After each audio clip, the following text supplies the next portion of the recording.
Hey, everybody. Welcome to episode number 168 of the Debt Free Dad podcast. Today, we are reacting to a recent Yahoo Finance article that reports that many adults in the U.S. function with a poor understanding of financial topics, and nearly a quarter of adults bombed the 2022 Personal Finance Index quiz altogether.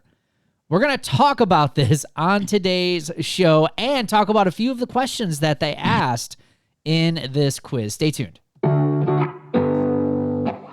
You're listening to the Debt Free Dad podcast with Brad Nelson. Brad and his co-hosts experience the anxiety of living paycheck to paycheck before learning the fundamentals of financial security. They are now on a mission to empower regular people to pay off their debt for good and enjoy happier, less stressful lives. Keep listening for inspirational interviews, tips, tricks, and practical advice to gain financial freedom.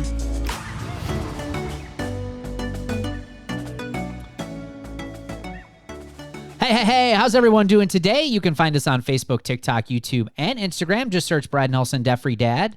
And as always, guys, welcome to today's show. Remember to get all the resources, show notes, and links for today's show.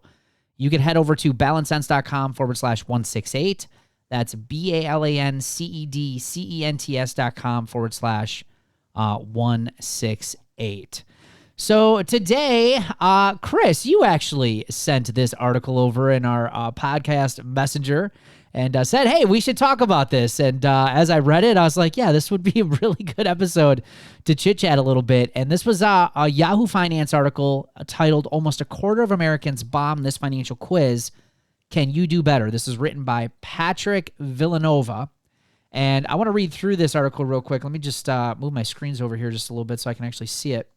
Unfortunately, this year's survey and previous studies have revealed that many adults in the U.S. function with a poor understanding of financial topics. On average, U.S. adults answered only 50% of the index questions correctly in 2022, a figure that has remained steady since 2017.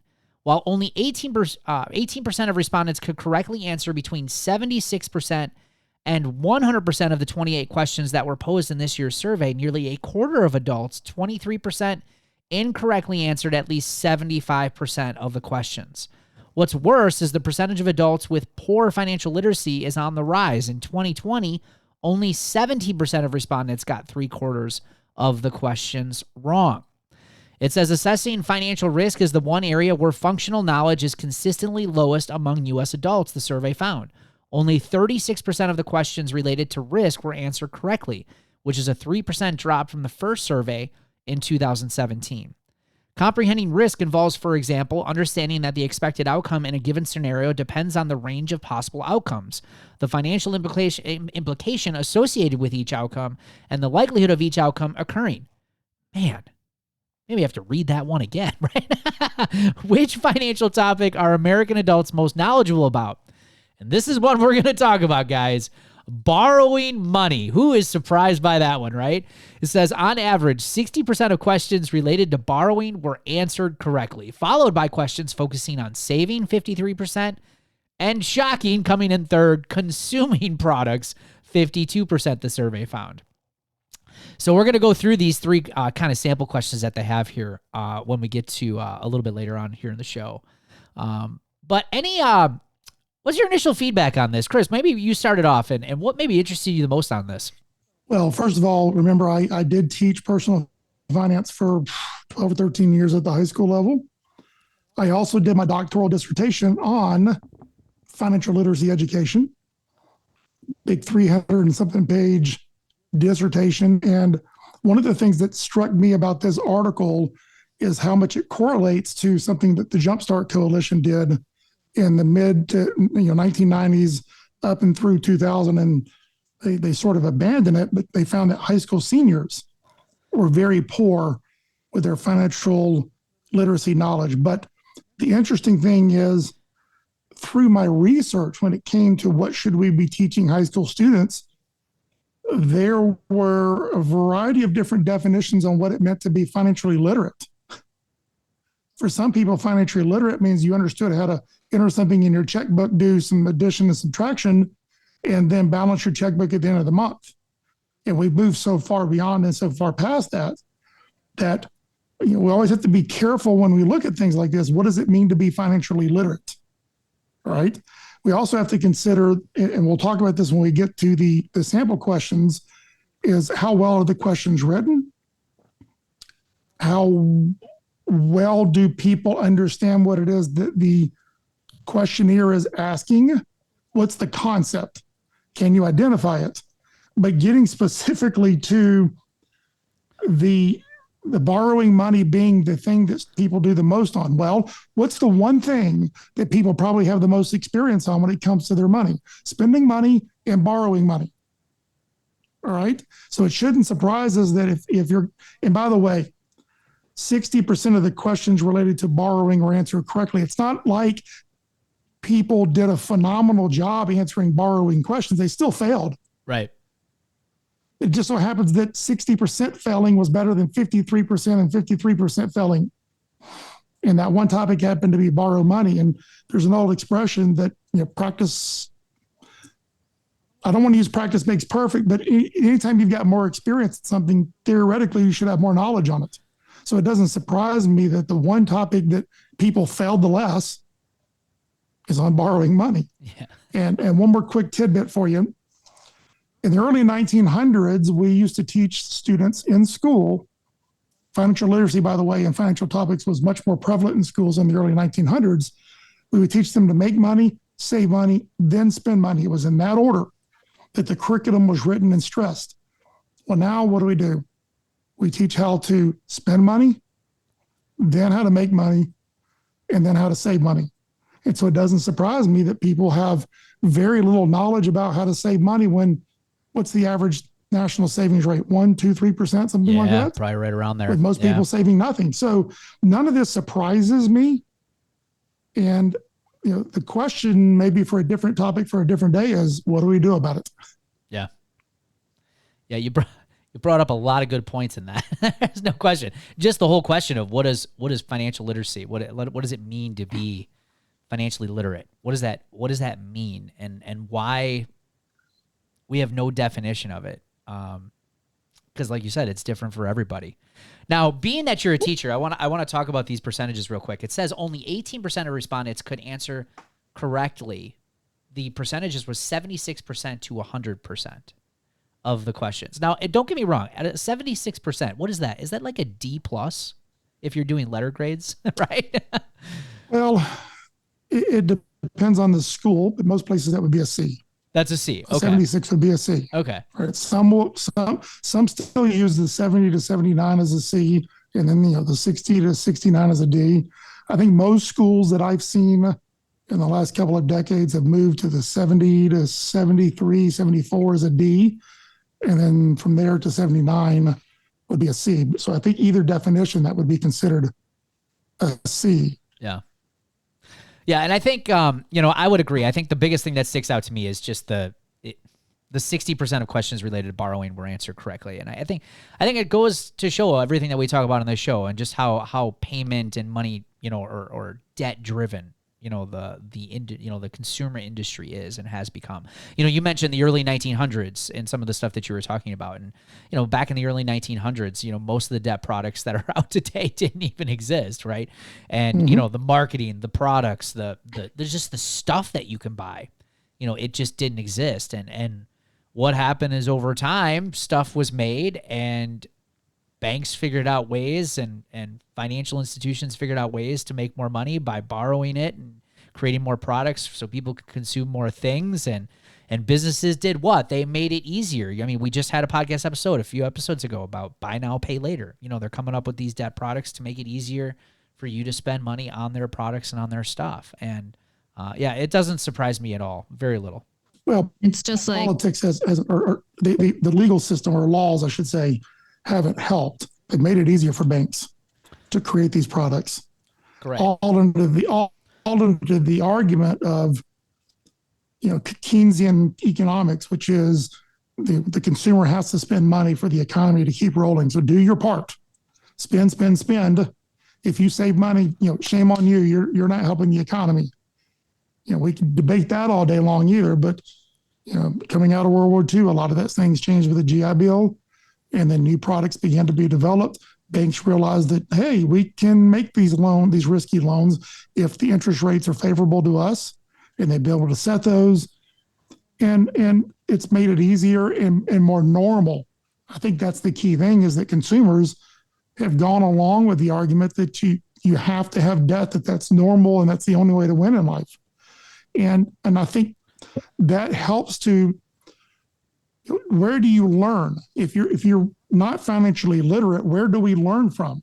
A lot of us look to our parents, and of course our parents, love my parents to death, but they weren't the best with money. They weren't the best example, but what you see and what you experience is what you think life is.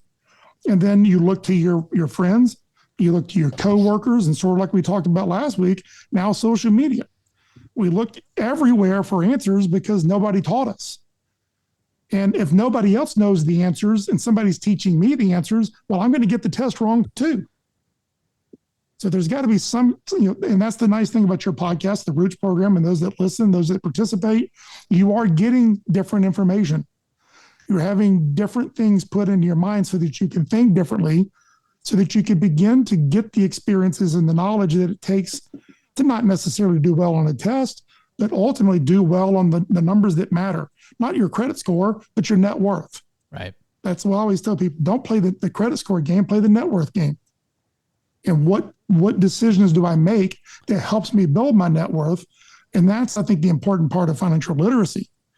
But it takes new information because nobody's out there teaching it other than a few people.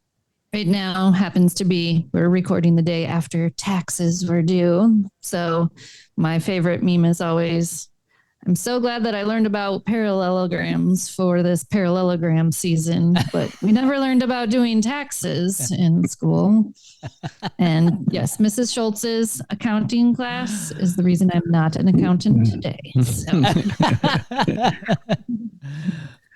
Yeah, I mean, I think, Ryan, go ahead. Well, I was just going to say, I mean, I think if you look at it, when you say, Chris, you're like, nobody's teaching. I guess what I would say is the credit industry has been teaching us for 70 years now, and they're really good at it. And if you look at those scores, when I look at those scores of 60%, that 60% are passing or getting questions right related to loans and debt. That's what they're teaching us. That's what they've been teaching. And so that's just reinforces to me that, and right now, I mean, there's plenty of, if you go to any of the major credit cards, any of that sort of stuff, they have resources from the time you're a toddler until the time you're through college that are whole curriculums developed for schools that are sponsored by all your big name credit cards. And none of them have a leaning towards caring about your financial literacy. They care about you, grooming you to use their product to borrow money and to learn how to borrow money, which is why people are getting 60% of those questions right. That's how I kind of view that. And that's the sort of stuff that just kind of blows my mind. Like, that's who we're learning from. I think that's where people, need to kind of wake up a little bit and just realize that what you think you know is really been taught to you by the people who want you to buy their product. I think you're right. Banks are defining financial literacy for us. Yeah. And then teaching us what it means in their minds. And what it means in their minds is more profits for them. Yep. Banks have a role, not putting banks down, but I always had a saying with my students is, you don't let banks make money off of you. And there's a variety of different ways that they do it. You can use them for your benefit, but you're right. They are defining what financial literacy means. When they tell you that you need a credit card for emergencies and you believe it, you're buying into their definition. Oh. And when you let banks offer you products and you take advantage of their products, which, by the way, in case you're listening to this, what is the product that a bank sells? It's not checking accounts and savings accounts. It's debt. It's loans. That's how they make their money. You've got to be careful to understand what their motive is. And I think, Ryan, that's your point. Yep. Is they write the curriculum to help them make more profit. And that's where things, again, like this show, reading other resources, talking to people who've figured out a different way to do it, such as Brad, yourself, and the Roots and the people who've gone through it, helps to put different information in your mind and see it from a different perspective. And then the more that you see different perspectives, the more I think you become what we would define as financially literate. Brad, when you started Roots, who was like, this sounds like a 100% awesome idea and didn't give you any kind of crap about it? Most people did not believe it. Yeah. That's what I think. From an educational standpoint, I think that's where I think the majority of this can get fixed. And I think if you look at the generations that since, like Ryan, you mentioned in the last 70 years and how debt has become so popular, and this has become just a generational thing, and one generation has passed it on to the next and to the next and to the next. And nobody is really teaching true financial literacy and what it truly means. And I think, Ryan, you hit it on the head too with, I think the debt industry and the financial industry is stepping up and they're teaching it the way that they want you to know, so it makes them money. And, Chris, you mentioned thinking differently. I mean, this whole episode, there's probably people listening to this like, never really thought about it that way, right? And that's because what you know is all you know, and unless you're seeking out other information and unless you're challenging the status quo in your life when it comes to managing your finances. And even to this day, there's articles, there's books, there's things that I'll pick up that go against what I feel is maybe the proper way to handle money. But I've also picked up some interesting tidbits from those books that I've been able to implement. I maybe not have taken all of the ideas that they've shared, but I've taken a few pieces of, what Morgan Housel has shared and what Dave Ramsey talks about and, and all these big popular people out there that are teaching money and personal finance, Warren Buffett, you start learning and reading about some of these things and you start to formulate your own idea of what financial health means to you in your life. And the more you do that and get outside of the herd mentality of how to manage and run your finances, which is what? Credit scores, payments, debt, right? Very little savings and paycheck to paycheck living. That's the majority of people live. But if you get outside of that, man, you discover a whole new world of how to manage your money that actually gives you a lot less stress, a lot more money in your life. It's pretty remarkable. But like Chris said, you got to get outside of that and learn some of that stuff. When you mentioned credit score, and I just looked it up because I knew it was it. We think when we think in terms of debt and, this is just the way it is, we tend to think like, depending, especially on your age, like it's just been that this is just always what it was. The FICO and the credit score didn't even really start until 1989. So it's like, if you start looking at like, I think the Discover card was like mid 80s. And like some people would probably think like the Discover card that's been around for 100 years. It like is not that old. Like credit as a whole is really, even 70 years is really not that old in comparison to things, So, I mean, I think you have to, and that's what we did. I mean, I did a lot of educating myself, which should really just open my eyes because I think that that's a big part of learning about how this stuff really works. All right, guys, you guys want to do the sample questions? So it says TIAA shared with a smart asset a sampling of the questions that respondents were asked as part of the 2022 survey. The questions touch on financial risk as well as how interest accrues on savings and how it impacts a loan balance. Here are 3 sample questions that were part of the 2022 survey. So the first one is, there's a 50-50 chance that Malik's car will need engine repairs within the next 6 months, which would cost about $1,000. At the same time, there is a 10% chance that he will need to replace the air conditioning unit on his house, which would cost $4,000. Which poses the greater financial risk for Malik? If this was like, which poses the greatest personal risk from your wife if you don't fix it, I would say the air conditioning. But since we're saying financial risk, I mean, for me, it's car. Yeah. And mostly just because for most people, I mean, it's a little different now after COVID, but still for most people, I mean, a car is the way that you're going to get to work. And so like, if you just didn't have a car, I feel like that would be priority. I mean, it wasn't that long. We're just speaking like 1989. It wasn't that long ago. We lived without air conditioning for thousands of years. I think we'd be okay. Now, Ryan, you're in Tennessee and Chris, yes. you're in Georgia. Would you guys live without air conditioning now? I'd move back up north. I mean, it just snowed yesterday, literally April 17th in Wisconsin. So we don't need air conditioning. I just open my windows anytime it's above 70. The first year I moved here, I went out it's in the middle of summer to work on the deck.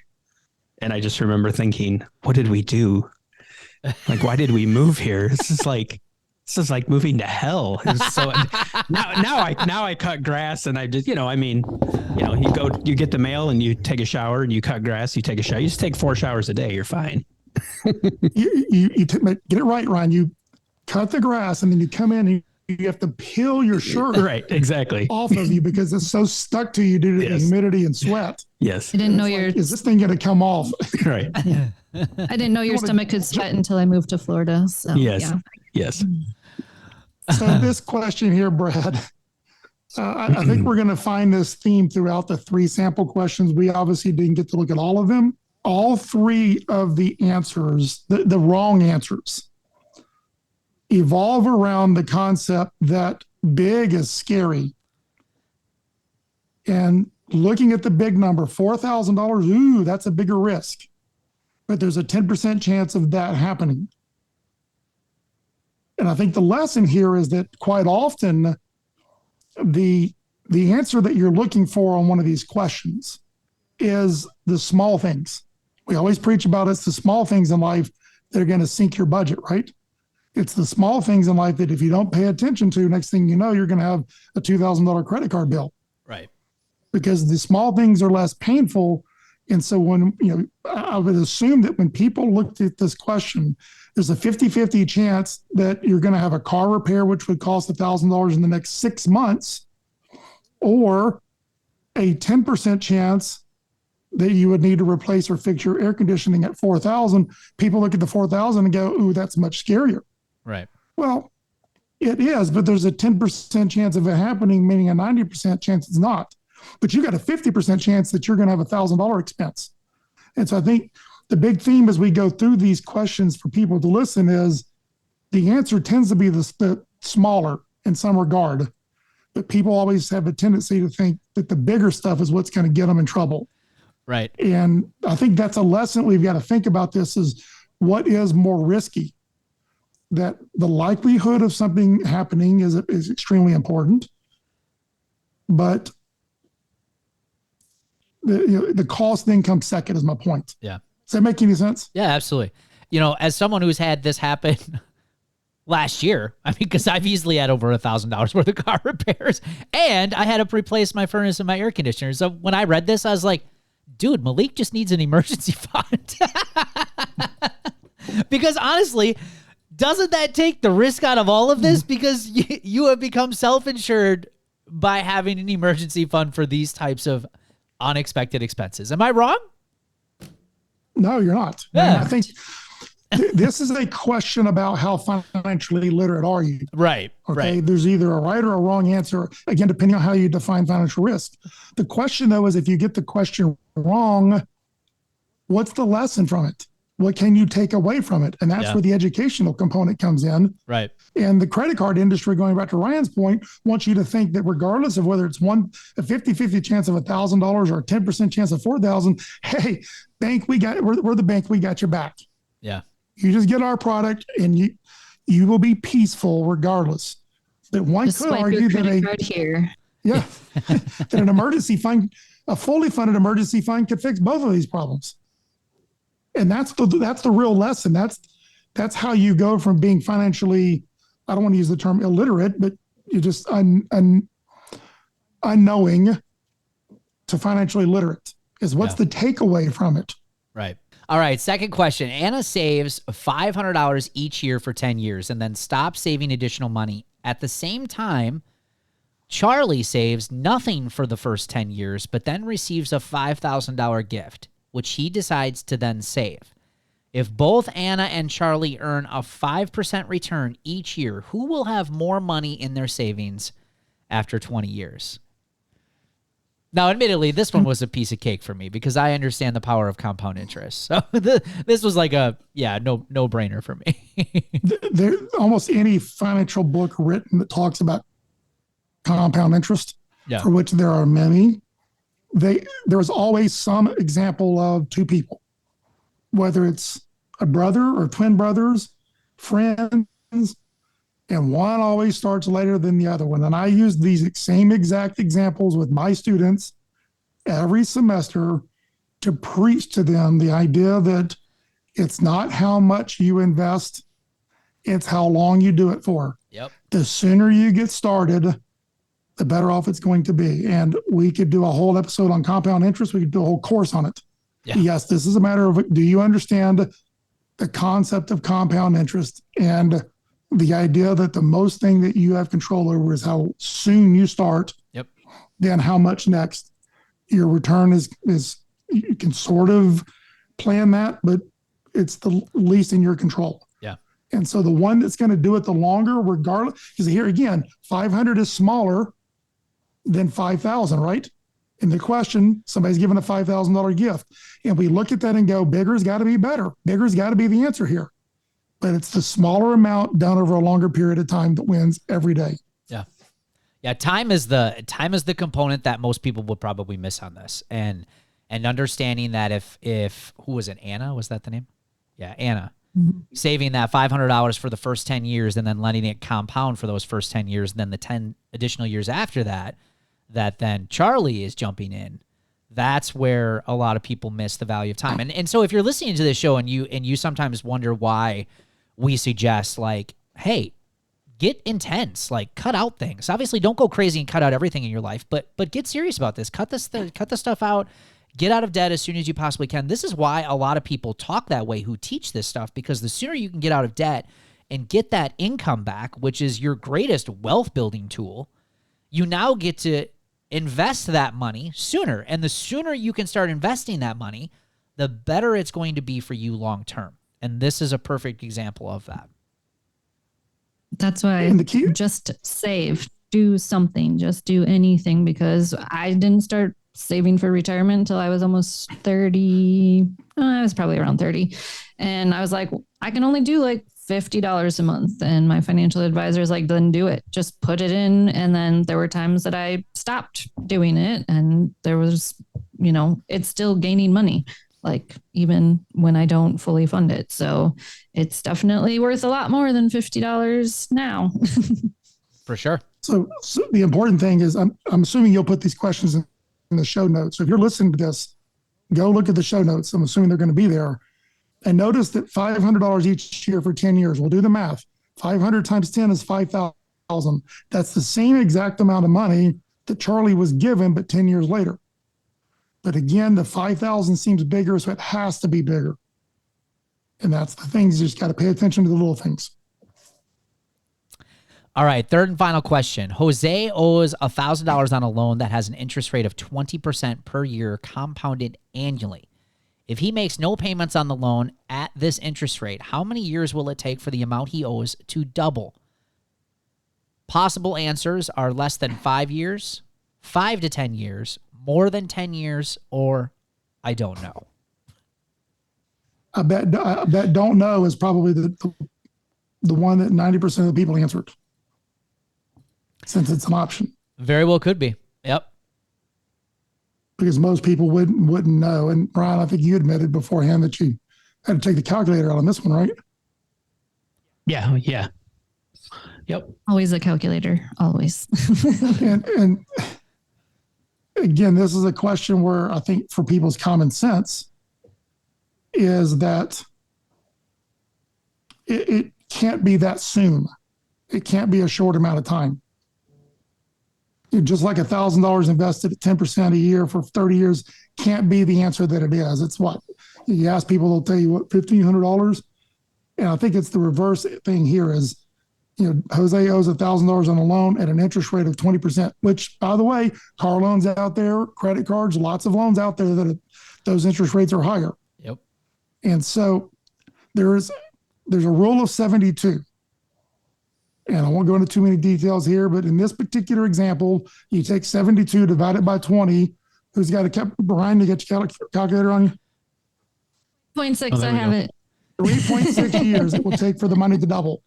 And it's just, again, understanding one concept, one simple mathematical formula is the easy way to answer this question, but then also with experience comes knowing that at 20%, man, things can add up in a hurry. In this case, how much you owe. Yeah. And we see things like this. Here's the application. Going back to your topic a couple of weeks ago, buy now, pay later. 2 months, interest free. Well, what happens if you don't pay the interest or pay everything off before the 2 years is up? They're compounding this, and all of a sudden you find your bill is almost doubled. Yep. Just in 2 years. So this is an example of things that people do every day that if you understand a rule or can do some quick math, you would realize 3.6 years is all it takes before Jose owes twice what he originally did. Right. But you could also flip that and use that as an opportunity to say, and guy who taught us, Chris Hogan, right? Interest that you pay is a penalty and interest that you earn is a benefit. And that's the thing you got to flip around this is that, yes, you could look at this as a debt question, which it is, but you could also flip this and say, man, if I can save that money and earn 20%, because the stock market, depending on, depending on real estate, whatever you put the money in, who cares what you put the money in? But let's just say you get a 20% return for a short period of time. You're also earning now that interest as a benefit. So you can see the value of, you can either pay interest as a penalty or earn it as a benefit. And the idea is to get yourself out of debt to the point where you have additional income that you can use to invest, because that's where you're going to make and build on top of the income that you've already made, because you get to take advantage of this compounding interest. Well, that's exactly right. And so the important thing is that the math can work for you and the math can work against you. We want to get to the side where it's working for us. And it's a much better place. I promise you, much better place when you see 10, 20% and you know that you're making that, not paying that. I'll add one quick thing to that is Warren Buffett has done many presentations, and you mentioned his name. He's done many presentations to students over many, many decades. I mean, I guess when you're 95, you've probably done lots of talks to groups. And the number one piece of advice that he always tells people is get out of debt. Get out of debt, stop paying 25% on interest and start earning it. And that's exactly what you're talking about here. Be on the right side of that mathematical equation, and it can do phenomenal things for you, but it can also punish you hard if you're on the wrong side. Absolutely. Couldn't have said it better. We're going to take a quick break here, and then we're going to come back for celebrations. So the Totally Awesome Debt Freedom Planner is helping so many people make consistent progress with their finances. Whether that be building emergency funds, paying down bills, budgeting, tracking paydays, saving up for larger purchases, goal planning, and planning for those irregular yearly expenses that always seem to catch you by surprise. Now, the Debt Freedom Planner will help you take the stress out of managing your money. And if the thought is running through your mind, hey, I just need to have a simple tool to get my finances together, this planner is perfect for you. Head over to therealdebtfreedad.com, click on the Debt Freedom Planner in the menu at the top of the page, and order your Debt Freedom Planner today. Let's talk about that, baby. Let's talk about your money. Let's talk about all the good things, all the bad things that may be. Let's talk about that. All right, that sound means it's time for the celebrations of the show, and today we are kicking it off with Brittany Parrish. Brittany says, a trip to Dave & Buster's with my family during spring break was an awesome purchase that I had. New backpack for my youngest. Her zipper busted on her old one. And by the way, these are celebrations of what people are spending some money on some fun things. So that's awesome. Great job. And Sonia Schultz-Coons, I bought 3 new pairs of pants for work and scored 17 shirts, practically brand new, at a yard sale for less than $2 each. It's the first time I've splurged for myself since joining Roots. Yeah, that's awesome. I love that. Yeah, getting outside your comfort zone and doing some different things like that can save you a lot of cash. I just bought some, this is actually one of them, $6 t-shirts at Target. How about that, man? I love it.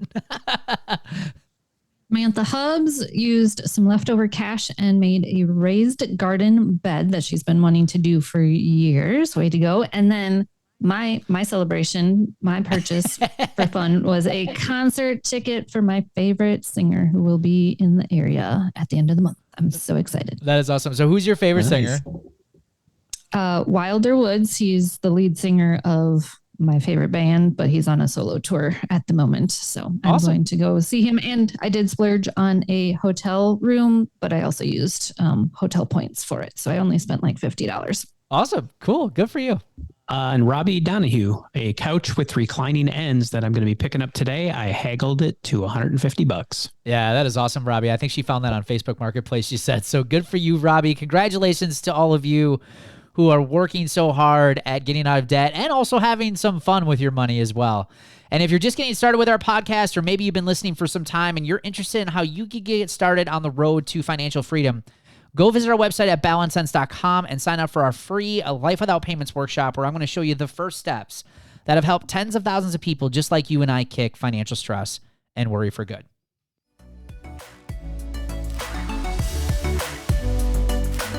Thanks for listening to the Debt Free Dad podcast. Connect with us on Facebook, TikTok, YouTube, and Instagram at Brad Nelson Debt Free Dad. If you found value in today's episode, please leave a rating and review. We so appreciate it. For resources, show notes, and links mentioned in today's show, visit balancedsense.com. That's balancedsense.com. Catch you next week.